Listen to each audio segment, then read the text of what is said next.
What's up, everybody, and welcome to the channel. Today, we're going to talk about the original Sprint 1. That's right, Sprint 1, all original. So old, you're not even going to find content on this. HPI doesn't even have content on this. But today, we're going to rebuild and hop up and talk about it.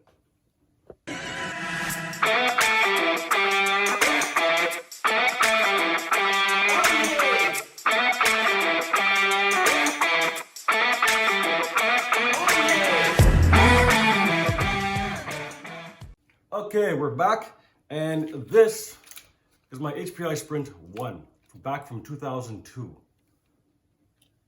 Most people don't know this, but it's basically an HPI Pro. And one of HPI's last good releases, in my opinion. Also, the very last car that I was able to purchase from HPI way back then.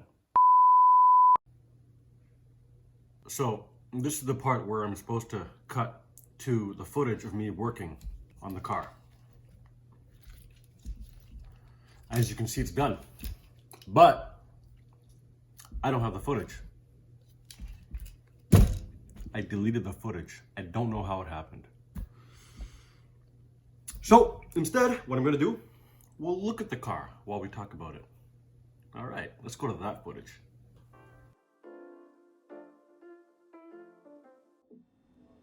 The original HPI Racing Sprint. HPI standing for Hobby Products International, and original meaning not the Sprint 2 that came out 2 years later. Released in 2002, before brushless systems and lithium polymer power had made its way into mainstream kits. This offering was meant for entry-level to advanced users, and it definitely pleased me. I think at the time, in my opinion, it was an incredibly affordable chassis. Keeping in mind, it came fully ball raced with fully adjustable suspension that rode on hinge pins. We're talking adjustable camber, toe, Ackerman, multiple shock positions, multiple upper link positions. The kit and the ready-to-run versions both came with optional rear toe uprights and optional front caster C-hubs. It even has, with the stock chassis, downstop and droop adjustment, which really is unheard of, especially nowadays, in an entry-level chassis.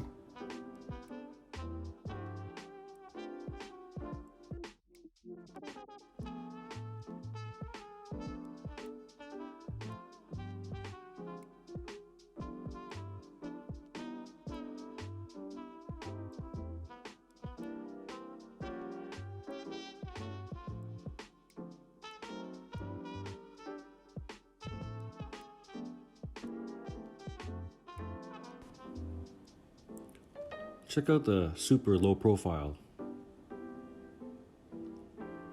Look at that. It's gorgeous. Low center of gravity for sure.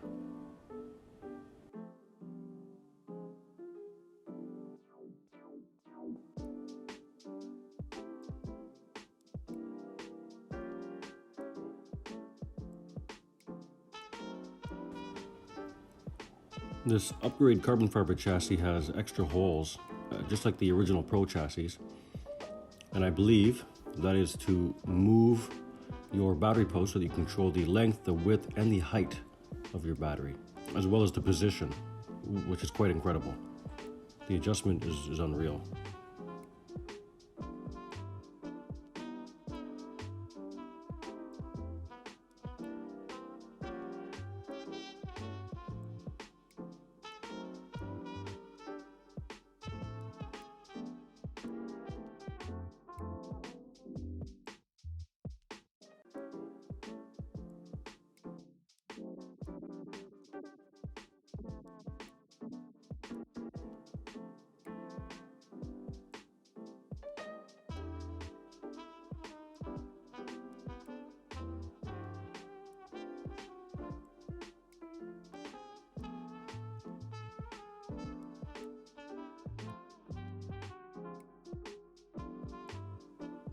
Something I find that is pro tier is there's a hole up here and a corresponding hole at the bottom of the chassis. And that's so you can use one of these reinforcement spines, not spines, collars, posts, and that'll allow you to stiffen the chassis. If you have a look here, I can twist it, and I would assume that if you add a column there, it would be much harder to twist that. I tell you, pro level tuning here. It was so awesome, I ended up buying a Sprint 2 Flux as well when it came out. And that's what this one Sprint I have left is. It's a mashup of my original and my Sprint 2. Although not a lot changed between the two other than orange anodizing, I think, where there was originally purple. They were going for a newer look perhaps, but I prefer the original HPI purple myself.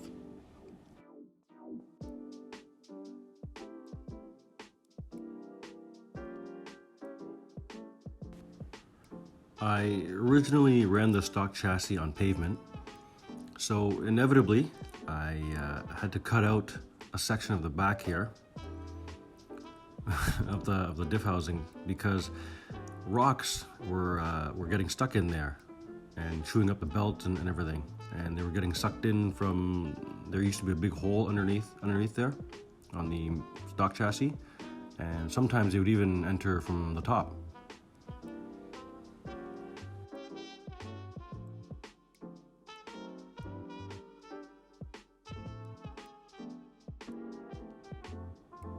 To prep this chassis for an upcoming track day, I decided it's time to finally install some upgrades I've collected for it. Here's an overview of all the parts I had.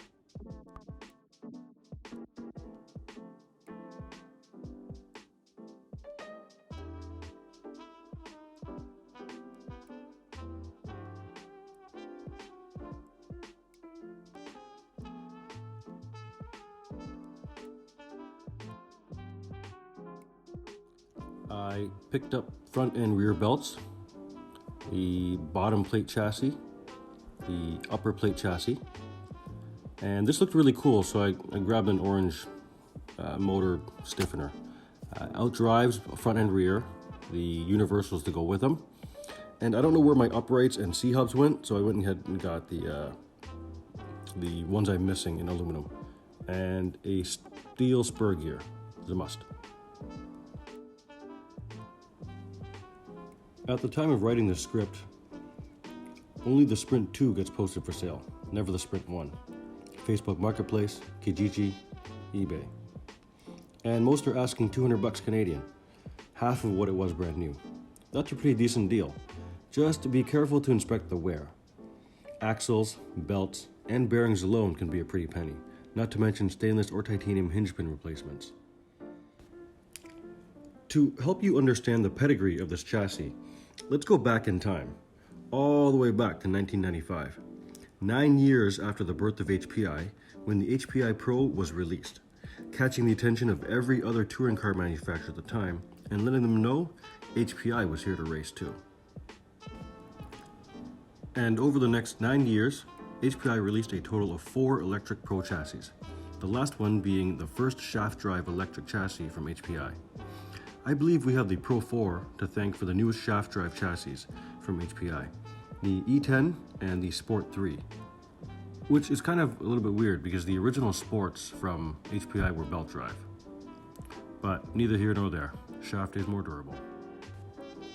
And that easily transitions us over to the fact that efficient direct feel belt drive designs dwindled as groomed track racing took a shadowed seat behind the ever-growing speed and bashing market. The belt drives just couldn't take the punishment of outside dirt and debris. Team Losi even released a sealed belt train touring car chassis. It was great. It was called the Losi Triple XS. But by then, the shaft-driven bashers had already taken over the market, leaving only some of the top-tier companies such as X-Ray, Tamiya, and a few more making high-performance groomed track chassis. HPI holds a very dear place in my heart. I feel like we're brothers almost. Born in the same year in 1986, I remember seeing how fast HPI grew amongst other growing companies such as Duratrax, Losi, Associated, OFNA, just to name a few. From when I was 10 to 14, in those 4 years, HPI kept me dreaming. They kept hope in my mind, helping me strive to one day be an adult RCer. And it was true. It came true. I ended up getting an HPI Nitro RS42 as my very first Nitro. Yup. And here I am today.